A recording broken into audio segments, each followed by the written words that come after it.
Bonsoir à toutes, bonsoir à tous. Bienvenue sur ma chaîne dénommée Kofi pour tous. C'est encore Kanté Adama sur votre écran. Je suis là dans le but de vous parler le taux de chômage, histoire de compléter la présente vidéo dans laquelle on a parlé sur le PIB et le taux d'inflation. Alors, c'est pour dire que ces deux indicateurs qu'on a vus ne sont pas les seuls qui permettent de mesurer la performance d'une économie. Il y a bien entendu d'autres indicateurs tels que le taux de chômage, la balance commerciale. Mais dans cette capsule de vidéo, pour ne pas que la vidéo soit longue, on va juste se concentrer sur le taux de chômage. J'ai toujours rappelé que l'économie est assimilable à l'être humain. Et si tel s'avère vrai, c'est quoi le muscle pour une économie?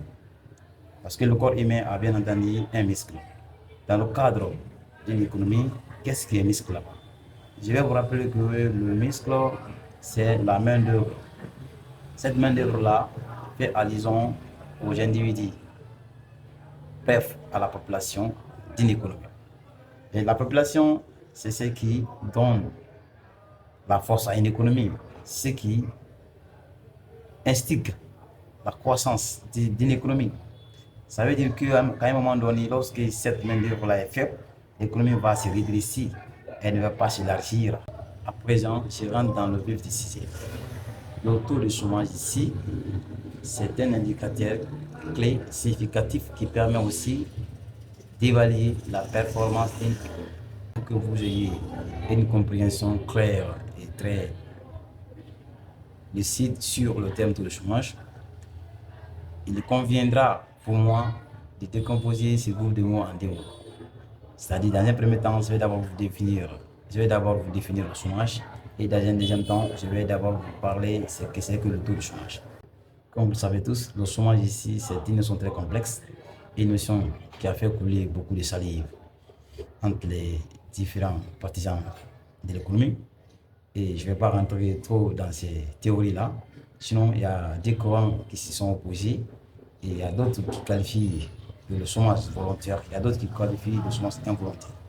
Donc, les économistes savent de quoi il s'agit, et pour que vraiment bon homme puisse puiser un maximum de connaissances dans cette vidéo, il va de soi que je pars avec les thèmes très simples. Le chômage que je vais aborder ici va être un moyen pour vous de comprendre les chiffres que je vais communiquer sur tout le chômage. C'est ainsi que je me permets de prendre le temps de vous expliquer très clairement ce concept. Le chômage ici, c'est une notion très compliquée. Je vais partir de la définition donnée par le BIT, le Bureau international du travail. Le Bureau international du travail définit le chômage comme une situation d'une personne qui remplit trois conditions simultanément. C'est-à-dire que la personne doit d'abord être sans emploi. Deuxièmement, la personne doit chercher activement le travail. Troisièmement, la personne doit être disponible au travail. Si l'on parle de la définition donnée par le BIT, qu'est-ce qu'on peut saisir comme notion?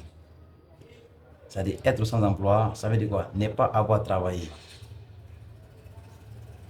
Deuxièmement, deuxième condition, être disponible immédiatement. C'est-à-dire lorsqu'on vous présente un travail aujourd'hui, que vous soyez prêt à commencer à travailler.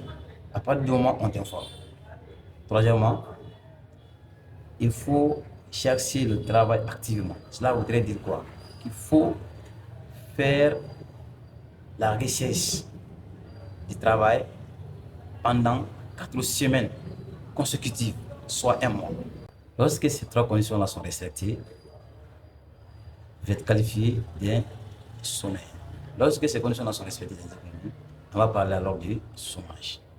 Je pense que vous avez bien compris c'est quoi le chômage au sens du but. À présent, on va parler maintenant du taux de chômage. C'est la mesure en pourcentage du nombre de personnes au chômage. Il s'agit de calculer le pourcentage des chômeurs dans la population active. Je crois que cette notion est claire maintenant. Arrivé là pour pas que la vidéo soit longue, je tiens à vous remercier pour votre invitation.